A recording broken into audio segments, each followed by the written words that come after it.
ILM opened its doors to the outside film community, becoming the first independent visual effects studio to realize the visions of directors with unique stories to tell. First film I collaborated with ILM on was Raiders of the Lost Ark. Most of the effects of Raiders came at the end when they opened the Ark of the Covenant. And the effects involved, creating the power of God, I guess, of what was coming out of the actual Ark. The spirits.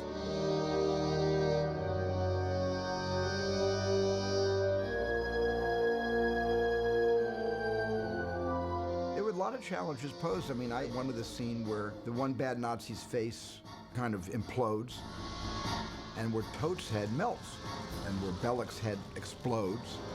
I didn't know how to do this, and I just left it to these guys that had done Star Wars. I figured, well, if they could do Star Wars, I can certainly melt a head. And they did figure out how to melt this wax head they built. It was kind of genius.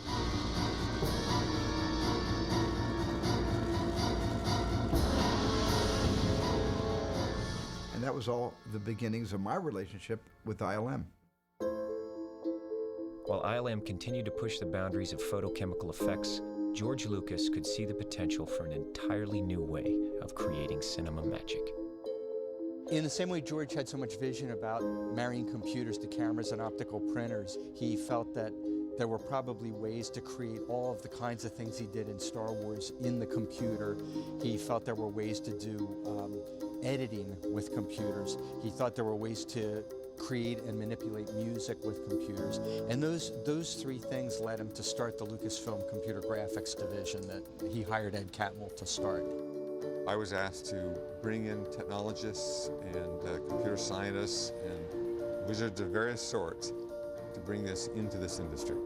Among PhD student Ed Catmull's early advancements in computer technology was the ability to create smooth curved surfaces and wrap textures around them. This was a pioneering leap in the rudimentary world of computer graphics, known as CG. I think their charter was to make a system that might be able to make images, ultimately images onto film that looked photoreal. And in the process of that, the Apple came out, and Dennis Muren had said, gee, could I take 6 months off and just learn how to use this Apple? So he was the one that first put his foot in the water and learned what Ed and the guys were doing. And then that started the link so that I could transfer the technology that the computer division was developing over into ILM, which is where it was meant to be. It was a very risky thing, certainly, for George to fund this, and also very visionary because it all really did pay off.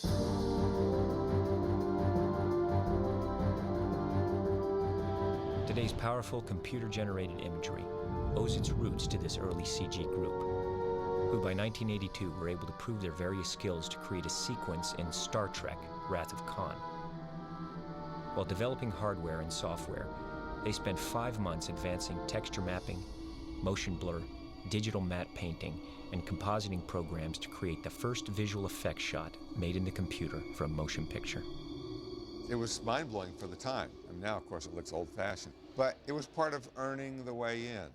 And the minute Dennis Muren saw the types of things that could be done in computer graphics, it led to Dennis using computer graphics to create the stained glass man in Young Sherlock Holmes. Dennis came over to us and said, why don't we try it in computer animation? And this was very innovative and very forward-thinking. It was really exciting.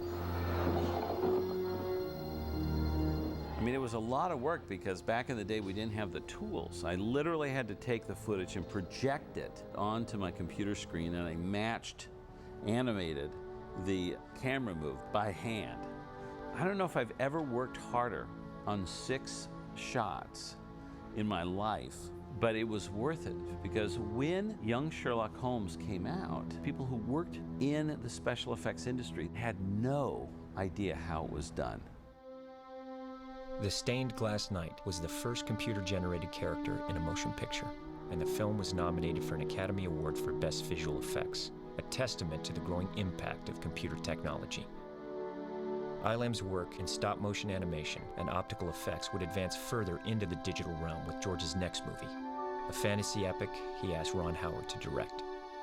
Dennis Muren called George and I over to his office there at ILM, and he said, We're beginning to use computers to work with film digitally, the first time I ever, heard that phrase used, to sort of blend film images. So there was this one transformation that we needed to make in the movie. I assumed we'd have to do it the way werewolf transformations had always been done, with dissolves, cuts, and he thought we could do it in one shot, which was a really interesting notion to me. And he said, I can't guarantee it's gonna work, but, it just might. And it was the first morphing shot ever done. And it really was more like the kind of magic that you see on stage, where there's no camera trickery, it just happened.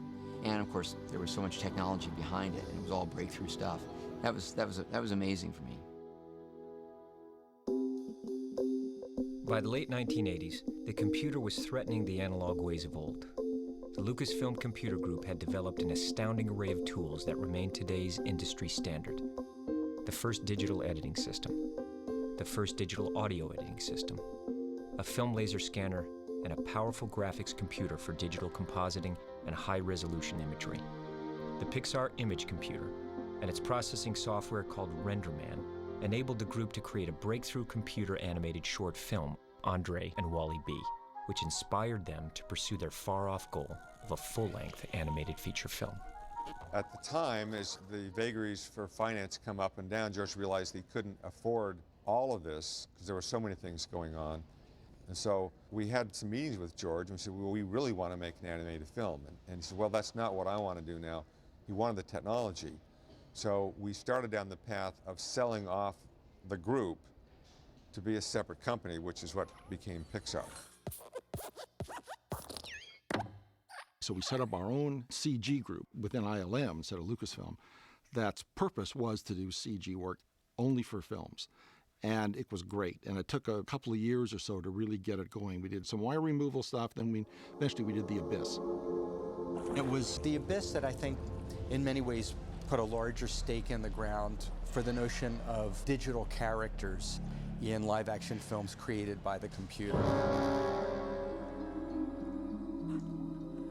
It ended up being about 90 seconds of animation. It used a mix of computer graphics and traditional optical compositing techniques, so it was kind of a transitional step. That was something very new for us.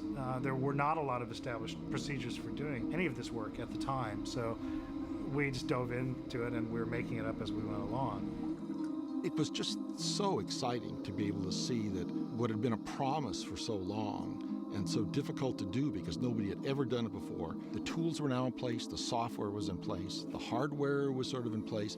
It was a matter of applying them. What happened after The Abyss came out was a number of projects that had been sort of circling, needing effects that couldn't have been accomplished before really started to rise up. One of them came out as a direct result of The Abyss, which was Terminator 2.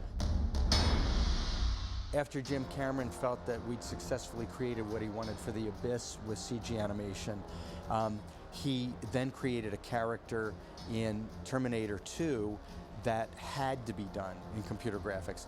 I think that was the real breakthrough film also for CG. We did all our work with digital compositing for the first time. There's no sign of any sort of matte line around anything or any grain mismatching that used to tip people off to an effect shot. It looked like it was right in the scene. So we've got 52 shots in it, and most of the people I don't think had any idea how we did that work. In order to create the shape-shifting T-1000 Terminator, ILM employed a revolutionary laser scanning process to capture Robert Patrick's form and expressions that would enable them to animate and model a realistic computer version of the actor. It was a lot of breakthroughs that we had to do to get that show done, to get the CG to work, all the reflection maps on it, and not have it just rip its geometry apart. And being able to pan the computer camera to match the background live action camera, so we can follow the guy's feet as he's walking across the checkerboard floor, and up from that grows this head. And that was really, really tough stuff to do. You know, it was on the cutting edge.